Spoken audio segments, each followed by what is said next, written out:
What's up, everybody? Matt Nuzzo. We are here at Real in Cape Hatteras, North Carolina to talk to you about the new North.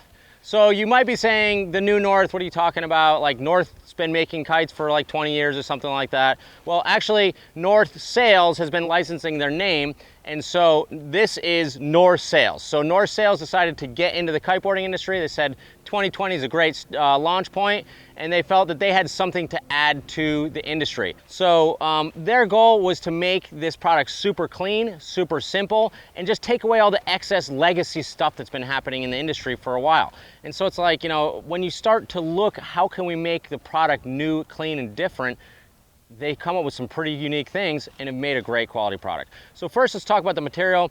They're using a proven Tajin material. Tajin's kind of one of the largest cloth manufacturers, and the region that they're using this is called DT2. It's reason they're using this material is that it's the same over and over again. A lot of other products, like they would test them and they would say, hey, this has like higher performance specs, but then, you know, the next batch that we get will be different, or colors different and things like that. So you basically, they said, we want to go with something that's proven, that works for kites, that we know that works for kites, and that is going to be consistent. So every kite they make for the kites they make from the start to the kites they make at the end, is going to be exactly the same all along. Also using high-end quality Dacron. The materials don't matter at all unless you are making them in a factory that can keep up to their spec. So North Sails definitely knows a thing or two about manufacturing. So they have really super tight QC on what they're doing. So when I'm just looking down the center strut here, like, there is not a stitch out of place on this kite. It is absolutely perfect craftsmanship in how they're assembling this kite. And that's really, one of the things you start to notice is like, wow, every stitch on this is absolutely perfect.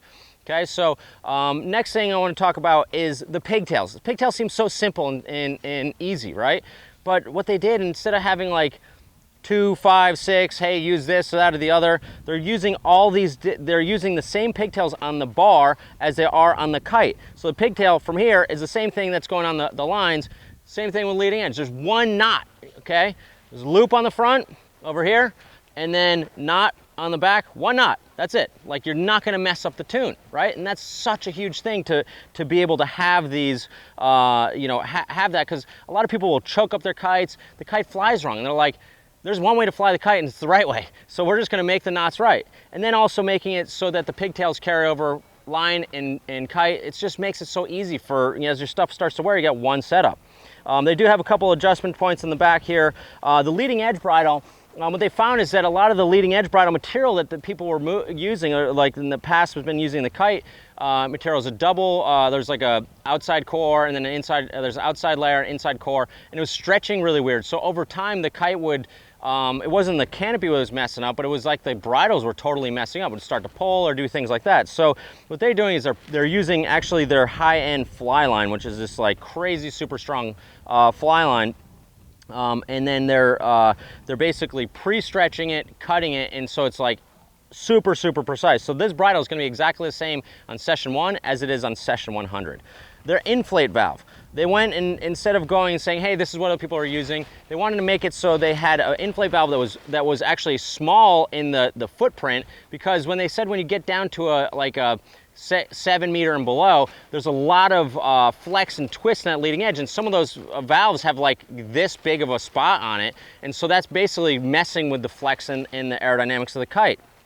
So they made their own valve that's really durable, super strong, and the best thing is it doesn't need any pump, it doesn't need any valves on it. You just basically twist the hose right on the top of it, and it pumps up your kite. So you don't ever have to worry about the proper fitting for your valve.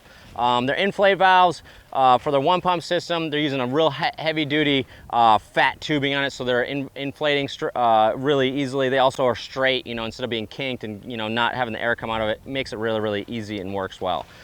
So let's talk about the Carve kite. So this is their 3-strut wave kite. And this kite is a blast to ride. They definitely made this kite to be a user-friendly and well-versed wave kite. And what I mean by that is a lot of wave kites in the market right now, they're designed to drift. So when you're surfing the kite and drift, when you carve at that kite, you want the kite to kind of back up and not backstall or overfly you, right? Wherever you leave the kite, if you're taking line tension off, you want the kite to stay there in position. That's really important for wave riding. So this kite has excellent drift, but it also is really user-friendly, right? So that means that like a lot of wave kites out there, they just have no guts, right? So you're getting your wave kites like, you know, almost every size or something like that, really close together, so because they have such a kind of smaller wind range. Whereas this one actually has some good low end power, but it doesn't pull you off of your edge. You feel a little more power in the hook, right? So I feel that power in the hook, so I can actually know where the kite is.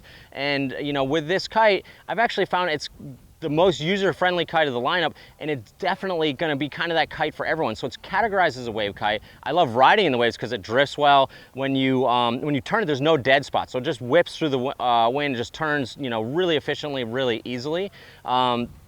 And so there's no dead spots in it, and that's such a huge thing, is to not have dead spots in the kite. But what I've also found is it does work well foiling. We've been putting beginners on it, and these kites are easy to relaunch, they're stable in the air, so they're just working kind of amazingly well all around. It has a lot more wind range than I found. Like the first time I tested this kite actually in the waves, it was 7 meter it was probably 9 meter conditions, but I was riding a 7, right? And so I was underpowered, but I could stay upwind on it. I could turn the kite and it didn't fall out of the sky. I did notice that in really light underpower conditions, that if the kite was really high in the window and I freaking yoked on the bar, the kite would kind of spin up there with no power, but I was so underpowered. I mean, it's basically like 18 to 20 miles an hour in the ocean. I'm staying upwind, able to ride waves. I was like, hey, if that's the worst thing it's gonna do, awesome. Then I rode that 7 powered, like in 20 to 20, you know, like about 25-ish, which was more appropriate, and it was just like no more kind of like spin with no power. Like wherever I put it, it had that kind of smooth, consistent power with good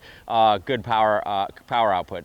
So this kite does come through with full line sizes, all up to 14. It's got plenty of juice. As you do get to the bigger sizes, they are slower. It is, you know, they're still big kites. Even though it's a wave kite, it's gonna turn quicker than kind of other kites of the similar size, but it is still a big kite. Like a 14 meter in the Carve is still like, you know, it's more suited for wave riding for bigger riders in light air, as opposed to, you know, I'm not going to ride a 14. I can pretty much make a 10 work where, you know, a bigger guy's going to ride in a 14.